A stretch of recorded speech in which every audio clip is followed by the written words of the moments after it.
চার প্লেট করে কাচ্চি খাওয়ার পরেও অভুক্ত অস্থির খাদকেরা।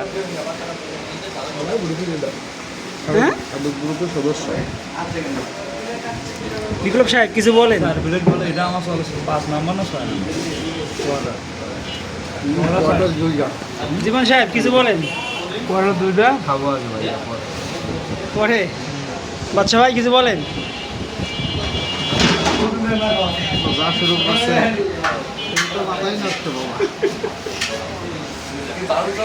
আরো লাগবে নাকি? বলছে